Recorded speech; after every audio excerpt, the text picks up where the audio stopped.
नमस्कार, मैं हूं पवन त्यागी। एक बार फिर से मोदी जी देश के प्रधानमंत्री बन चुके हैं और पूर्ण बहुमत के साथ एनडीए अपनी सरकार चला रहा है। लोकसभा स्पीकर के चुनाव के लिए सरगर्मी तेज है। कौन नया लोकसभा का स्पीकर होगा, इसको लेकर कयास लगाए जा रहे हैं और मैंने अपनी पिछली वीडियो में बताया था आपको कि ओम बिरला ही वो व्यक्ति होंगे जो लोकसभा के स्पीकर इस बार भी होने जा रहे हैं। हालांकि ये मेरा एक अनुमान है, इस कारण से क्योंकि अभी तक जो सीनियर मोस्ट लीडर एनडीए का हिस्सा या बीजेपी के नेता हैं, उनको जो मंत्रालय पिछली बार था मोदी सरकार में, वो मंत्रालय ही रिपीट किया गया है। जैसे कि निर्मला सीतारमण हैं, एस जयशंकर हैं, राजनाथ सिंह जी हैं और अमित शाह जी हैं। और इसी से ये माना जा रहा है कि मोदी जी अपने जो सीनियर मोस्ट लीडर हैं, इनके मंत्रालय या विभाग में परिवर्तन करने के मूड में नहीं है। ओम बिरला अध्यक्ष थे स्पीकर और उन्होंने ठीक से ये संचालन भी किया है, तो कोई कारण नहीं है कि उनके बजाय किसी और को बनाया जाए। लेकिन विपक्षी दल जो इंडी गठबंधन है, उसके नेता ये जो एनडीए है, स्पीकर पद को लेकर के एनडीए के बीच फूट डालने का काम कर रहे हैं। उद्धव ठाकरे गुट के जो सांसद हैं संजय राउत, उन्होंने बाकायदा इसको लेकर मीडिया में बयान दे दिया। उन्होंने कहा कि देखिए, स्पीकर पद को लेकर टीडीपी मांग कर रही है, चंद्रबाबू नायडू कह रहे हैं हमारी पार्टी का कोई बने। हालांकि उनका कोई बयान आया नहीं है। बिना उनके बयान दिए अगर कोई ये कह रहा है कि भाई हमारा स्पीकर बनता है तो बनाए, उसका मतलब ये नहीं है कि हमारा ही बनाए। मीडिया ने केसी त्यागी से भी बात की, जो जेडीयू के नेता हैं, उनसे भी पूछा क्या आपकी पार्टी, जो सबसे बड़ी पार्टी एनडीए का हिस्सा है, टीडीपी और जेडीयू, क्या आप अपना स्पीकर बनाने के लिए दावा करेंगे? तो केसी त्यागी ने संजय राउत समेत बाकी सभी जो एनडीए के घटक दल हैं उनको भी और विपक्षी पार्टियों को भी करारा जवाब दिया है। केसी त्यागी जी ने मीडिया से बात करते हुए यह कहा कि देखिए, लोकसभा स्पीकर के लिए पहला हक यदि किसी का है वो भारतीय जनता पार्टी का है। और यह परंपरा भी रही है कि जिसके सांसद सबसे ज्यादा होते हैं, जब सरकार में 240 सांसद अकेले बीजेपी के हैं तो एनडीए के जो बाकी घटक दल हैं उनकी संख्या कम है और इसलिए स्पीकर पद पर पहला हक बीजेपी का बनता है और भारतीय जनता पार्टी जो तय करेगी, जिसका नाम तय करेगी, हम सब एनडीए के घटक दल उसके साथ हैं। केसी त्यागी जी के इस वक्तव्य के बाद सारी बहस खत्म हो जानी चाहिए। एक तरह से केसी त्यागी जी ने अपनी ये जो उनके पास सोच है राजनीतिक और इतने सीनियर लीडर हैं, उन्होंने बता दिया कि कोई एनडीए में आपस में ना तो खींचातानी है, ना आपस में कोई लड़ाई है। और ये जो इंडी गठबंधन या राहुल गांधी या संजय राउत जैसे लोग ये बताने की कोशिश कर रहे हैं, जताने की कोशिश कर रहे हैं कि साहब आप हम अगर कहें तो टीडीपी के साथ हम आ जाते हैं। संजय राउत को कौन मांग रहा भाई? आपसे आपके 9 सांसद हैं, किसी ने आपसे अभी तक ये मांगा है एनडीए के किसी घटक दल ने कि आप हमें सपोर्ट करो? बिना मांगे सपोर्ट करने की बात मीडिया में कहकर ये एक सुर्रा उछालना चाहते हैं, ये बताकर कि शायद अगर हम ऐसा कहें तो शायद, ये शायद है ना, उनको लगता है टीडीपी तैयार हो जाए। और टीडीपी, इनको लग रहा है कि लोकसभा स्पीकर के पद के लालच में वो एनडीए छोड़ देगी और वो इंडी गठबंधन के साथ हो जाएगी। संजय राउत जी, आपके पास मात्र 9 सांसद हैं, आप उन 9 की सपोर्ट दिखा रहे हैं, आप इंडी गठबंधन की पूरी सपोर्ट दिखा रहे हैं। टीडीपी के सारे सांसद भी यदि इंडी गठबंधन का हिस्सा हो जाएं तो भी मोदी जी की एनडीए का हिस्सा वो ज्यादा है। ये आप कैसे भूल जाते हैं कि आज की डेट में 20 सांसदों की संख्या एनडीए के पास ज्यादा है, अधिक है। और दूसरी बात, मैं यहां एक और बात कहूंगा कि जो परिपाटी और परंपरा की बात कर रहे हैं, मल्लिकार्जुन खड़गे कहते हैं कि साहब डिप्टी स्पीकर तो हमें मिलना चाहिए। उनकी बात बिल्कुल ठीक है। तब डिप्टी स्पीकर आप इस हक से मांग रहे हैं कि हमारे पास 99 सांसद हैं, कांग्रेस के विपक्षी दलों में सबसे ज्यादा सांसद हैं। बात बिल्कुल ठीक है। इंडी गठबंधन में कांग्रेस के अलावा किसी के पास यह संख्या बल नहीं है। विपक्षी पार्टियों में जो 99 संख्या कांग्रेस के पास है।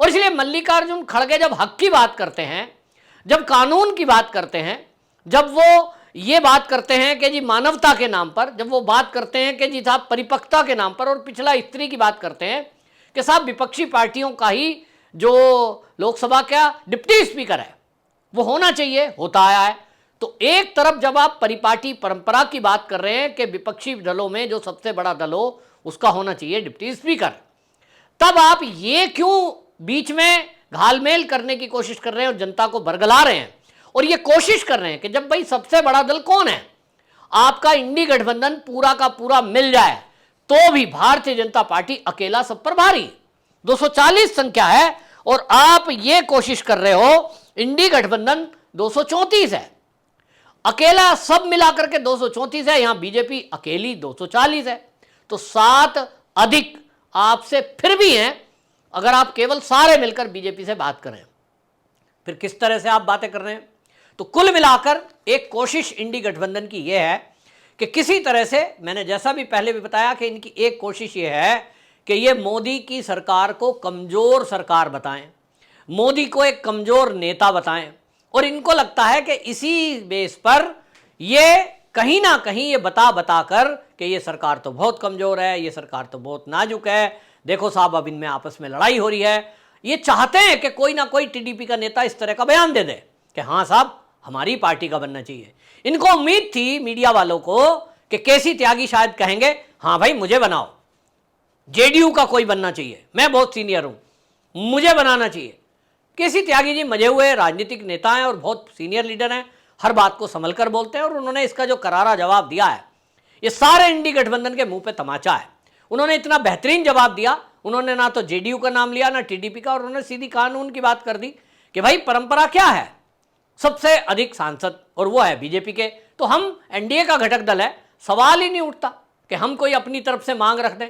हाँ, भारतीय जनता पार्टी ही अगर ये चाहेगी कि चाहे किसी पार्टी का एक सांसद है और वो एनडीए का हिस्सा है, ये बीजेपी के ऊपर है कि वो लोग तय कर रहे हैं कि भाई किसी को डिप्टी स्पीकर दे देते हैं, ये तय बीजेपी को करना है।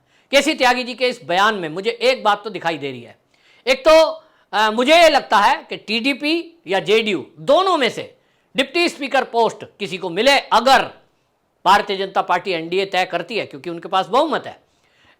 कांग्रेस इसमें धमकी दे रही है और कांग्रेस ने यह कह दिया कि यदि डिप्टी स्पीकर पोस्ट हमें नहीं मिलती तो हम चुनाव पे उतरेंगे। तो उतरो, चुनाव कराओगे तो क्या रिजल्ट होगा? आपको लग रहा है एनडीए का कोई हिस्सा आपको डिप्टी स्पीकर पोस्ट के लिए वोट दे देगा? भूल जाओ। और अगर आपको लग रहा है कि वोट में आप जो है मन परिवर्तन करा पाओगे, इस तरह का फ्रैक्शन पैदा कर दोगे, लालच देकर किसी को खरीद पाओगे, यह भी भूल जाओ। भाई मैं संजय राउत और मल्लिकार्जुन खड़गे दोनों से पूछना चाहता हूं। एक तरफ तो वो मोदी जी को पिछला चुनाव जो अभी 2024 का लोकसभा चुनाव हुआ है, इस सारे चुनाव में हर भाषणों में लगभग इस इंडी गठबंधन के नेताओं ने मोदी को तानाशाह बोला। मोदी तानाशाह है, ईडी का दुरुपयोग कर रहे हैं, सीबीआई का दुरुपयोग कर रहे हैं, विपक्षी दलों को खत्म कर रहे हैं। और अगर ये चुनाव में हुआ, कितनी बड़ी बात बोली, अगर मोदी तीसरी बार प्रधानमंत्री बने तो आगे तो चुनाव ही नहीं होंगे।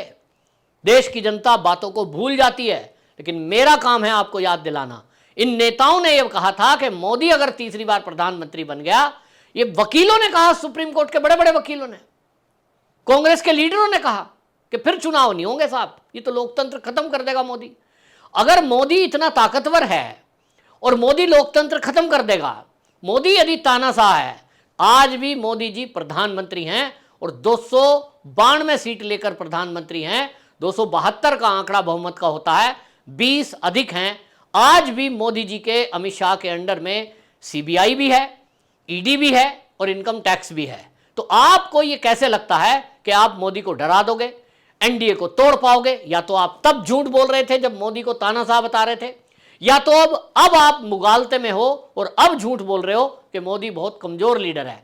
अगर आप संख्या बल के बात पर बात करोगे कि साहब पिछली बार तो संख्या बहुत ज्यादा थी, 303 थे, अब की बार 240 रह गए, तो आप केवल बीजेपी को ना देखिए, एनडीए को देखिए।